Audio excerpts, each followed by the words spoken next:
Okay, here's another example of graphing radical inequalities. So again, we went over one example already. This will be something similar, and we're going to set it up the same way. So remember, the first step you want to do is you want to set this up so you can go ahead and graph it. So we're just going to change this inequality sign to equal, and we'll have the square root of x plus 4 again. You could plug this into your calculator and use the table of value feature to go ahead and start plotting your points. But we'll just make a table of values here for this example as well. So again, we'll pick 4 points on here, so x, y, right? And we just want to pick 4 points, all right? So again, before we do that, why don't we determine what our domain in range is going to be here. So again, go back to your parent function. So if we have y equals, there I go, y equals the square root of x, right? Well, we know our domain here is going to be all numbers greater than or equal to 0, and our range is going to be all numbers greater than or equal to 0. Okay, but look what happened here. This is not our parent function, right? Something happened, and we were going over this in past problems on transformations, right? This is going to be a horizontal shift. Now, which direction is it going, right? Remember, it's always opposite of what you think. So it's actually going forward to the left, right? So it's actually going forward to the left. So instead of starting at the origin, it's now starting at 4 to the left. So think about how that's going to affect your domain. Right here, right, the domain is going to be all numbers greater than or equal to 0. That's for the parent function. But now, since we have the following, x plus 4, right, well, this is now going to have to be all numbers greater than or equal to negative 4, right? Because think about it, if you plug a negative 4 in, you'll get 0.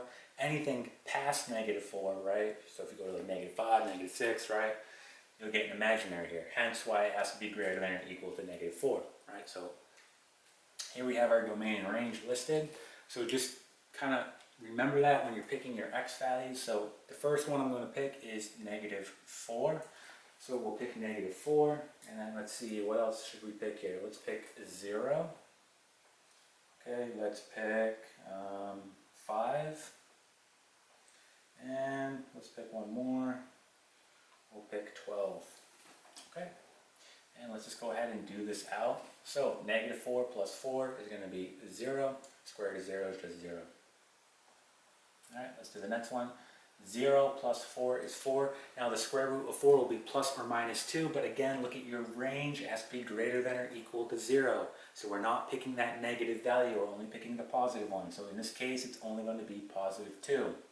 Right, and that's going to remain true throughout. So you're only picking the positive one. Okay, so again, we just plugged in a 0, we got 2. All right, now let's plug in a 5. So 5 plus 4 is 9. Square root of 9, well, we'll get 3 here. 12 plus 4, okay, we'll get 16. And then the square root of 16, well, we'll get 4. Again, we're only picking the positive ones. That way we satisfy the range. All right? Okay, so let's go ahead and graph these points. So negative 4, 0 is going to be our first one. Okay, next one, 0, 2. So 0 on the x and then up 2 on the y. Okay, next one, over 5, up 3. So 1, 2, 3, 4, 5, up 3. Okay, and then over 12. So 6, 7, 8, 9, 10, 11, 12, and then up 4. Okay. Now, before you go ahead and draw in your line, look at your inequality. It's not equal to, so it's going to be a dashed line. Dashed line here. Okay.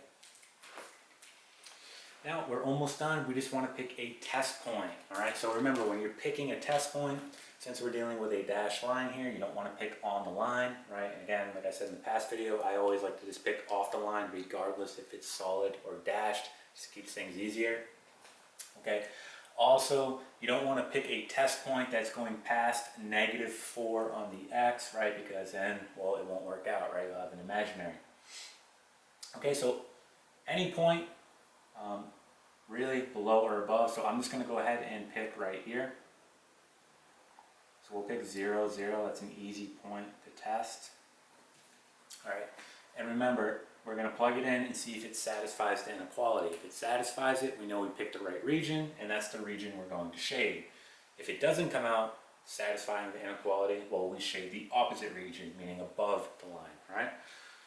Okay, so let's go ahead and do this. We're going to plug in 0, 0, so 0 is greater than the square root of, and we'll have 0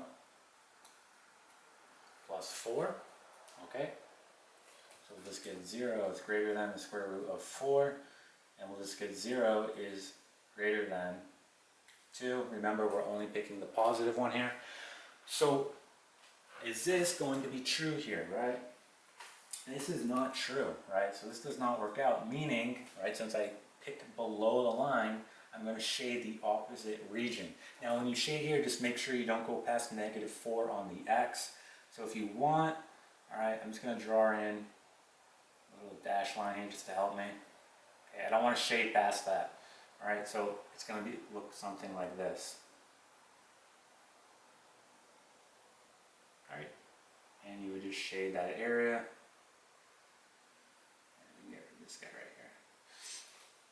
Alright, and this problem is now complete.